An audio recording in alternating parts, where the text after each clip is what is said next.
वाले। ये बहुत ही गर्व की बात है हम लोग के लिए बच्चों।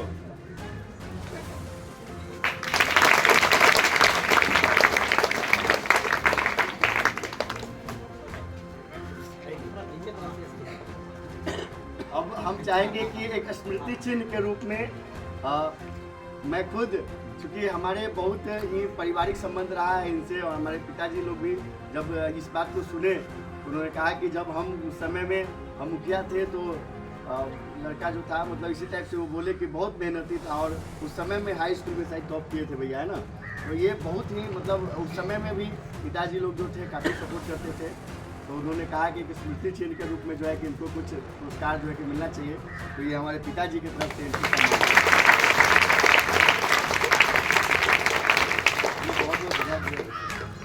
बहुत आगे। अभी समय भी बहुत कम है, हम लोग को भी स्कूल जाना है, नहीं तो समय रहता तो काश समय वैसा रहता तो फिर आगे भी होता। बहरहाल आने वाले समय में भी जब ये पूरी तरह से ट्रेनिंग वगैरह करके जॉब में जब हो जाएंगे तो निश्चित रूप से पुनः हम। नमस्कार, आप देख रहे हैं वंदे भारत न्यूज़। हम बात करने जा रहे हैं यूपीएससी टॉपर जो भारत भर में 1016वां रैंक प्राप्त किया है, महेश कुमार, जो कि तुर्की पश्चिमी पंचायत के वार्ड नंबर 6 के रहने वाले हैं। वो पिछला बीपीएससी के भी जॉब करते हुए बीपीएससी में भी उत्तीर्ण हुए थे। बीपीएससी में जॉब करते हुए उन्होंने अभी यूपीएससी की परीक्षा को पास किया है। ठीक है, आइए बात करते हैं गैलेक्सी कोचिंग सेंटर के संचालक से, जो कि आज गैलेक्सी कोचिंग सेंटर में महेश जी का भव्य फूल मालाओं के साथ स्वागत किया जा रहा है। आइए बात करते हैं सोनू जी। सोनू जी नमस्कार। नमस्कार।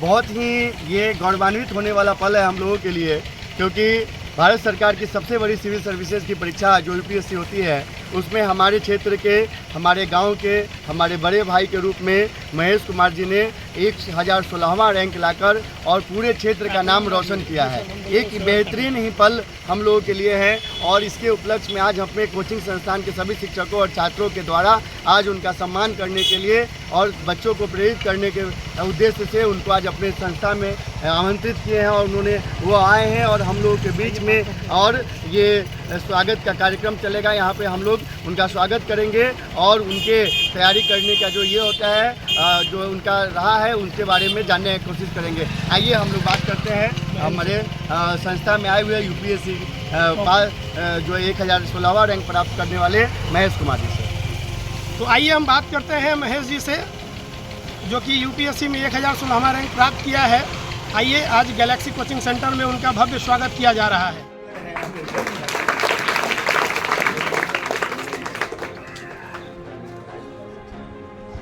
यहाँ उपस्थित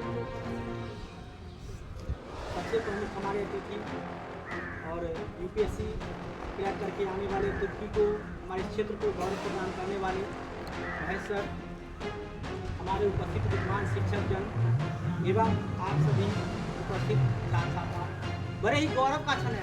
मैं बहुत ही अभिभूत हूँ, शब्द नहीं मिल रहे हैं कि आज हमारे लिए इतना बड़ा गौरव का पल आ गया। बच्चों, कहा जाता है कि प्रेरणा हम कहीं से भी प्राप्त करते हैं।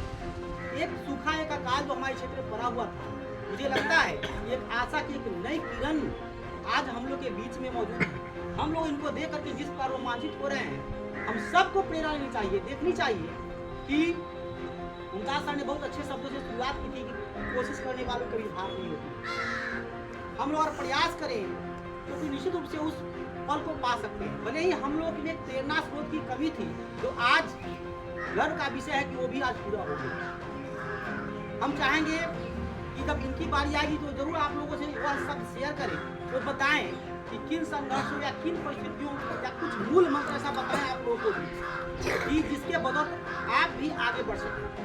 वो तो हमारे बीच में है तो प्रेरणा हमें मिलेगी ही, लेकिन अपने मुख से बताएंगे ना, उसका बहुत बड़ा असर पड़ेगा, वो बताया जाएगा।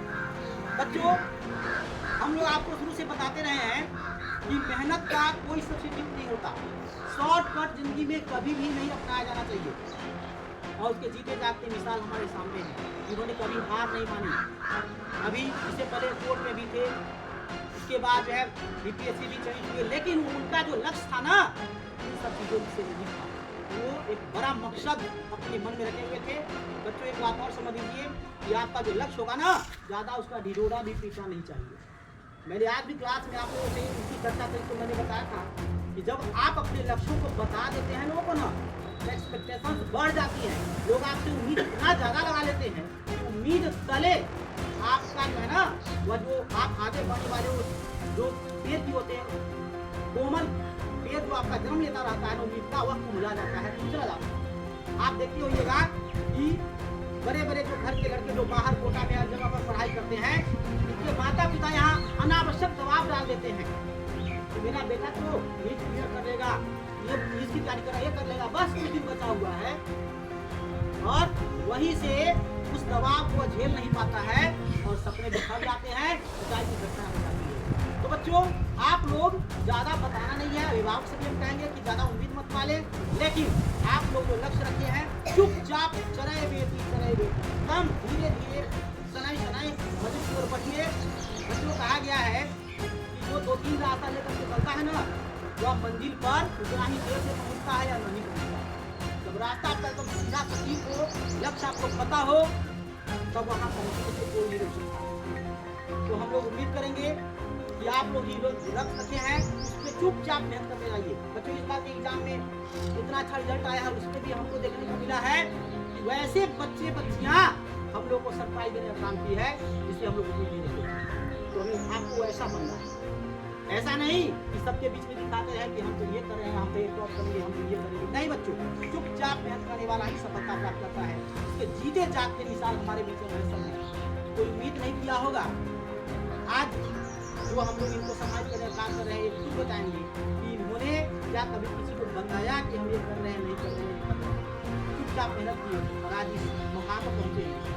तो हम यही बोलेंगे कि अब कुछ और साथी शिक्षक साथी हमारे कुछ शब्द बोले, क्योंकि समय भी हम लोग को 8 बजे 8 हो गया हुआ, स्कूल पकड़ना है। मेरी बातों के साथ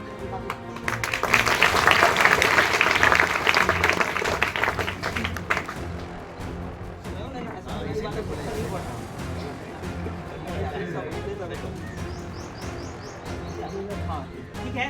तो इनके लिए हम लोग बैठे हैं, हम उनसे आग्रह करते हैं कि वो किस तरह से इस मुकाम तक पहुँचे हैं, वह आप बीती वह कहानी अपनी जुबानी बताने के लिए मैं उनसे आग्रह करता हूँ कि वह कहें।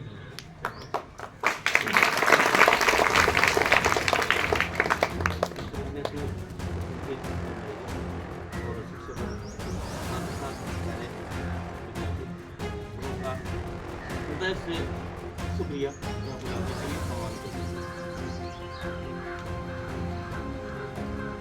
किसी भी सफलता को पाने के लिए शॉर्टकट कोई रास्ता नहीं होता। शायद आप लोग मुझे तो नहीं जानते होंगे, सब लोग जानते हैं कि मुमताज़ सर मेरे क्लासमेट से हैं। 95 में मैट्रिक किया और आर्थिक तंगी के कारण, जिसको कहते गरीबी के कारण मैंने 11 साल पढ़ाई छोड़ दी। मैट्रिक के बाद कौन सा क्लास होता? इंटर होता। मैं 11 साल बाद इंटर किया। उसके बाद मैं कंटिन्यू रहा कि आर्थिक स्थिति कुछ सुधार हुई तो मैं कंटिन्यू करा। और संजोग से पढ़ने के क्रम में ही मेरी नौकरी कुछ लग गई, वो एक म्यूजिक टीचर के रूप में। तो मैं वहाँ भी काम कर रहा था और अपना तैयारी भी कर रहा था। फिर उसके बाद मेरी नौकरी सिविल कोर्ट में लग गई। सिविल कोर्ट में भी मैं काम कर रहा था। मेरे को लग रहा था कि नहीं, वो यहाँ मेरे लिए जगह ठीक नहीं है। और क्योंकि मैं लक्ष्य बना रखा था कि कहीं न कहीं किसी न किसी अधिकारी के रूप में मैं रहूँगा। और उस समय भी मैं तैयारी कर रहा था, उस समय थोड़ी बहुत तैयारी कर रहा था। लेकिन कोरोना काल जो आया था, जो हम लोग कहते हैं महामारी, कोरोना काल जो है मेरे लिए एक तरह से वरदान साबित। आपदा में जो कहते हैं ना, वही हुआ मेरे साथ भी। क्योंकि कोर्ट का जॉब आप लोग शायद जानते होंगे या नहीं भी जानते होंगे। कोर्ट में सुबह आप समझ लीजिए 8 बजे से लेकर रात्रि 9 बजे तक ड्यूटी करना, जाके काम पूरा हो पाता था। लेकिन कोरोना काल में ऐसा हुआ था कि 10 लोगों को ड्यूटी जानी रहती थी, तो जाए घंटे रह के बताना पड़ता, बाद में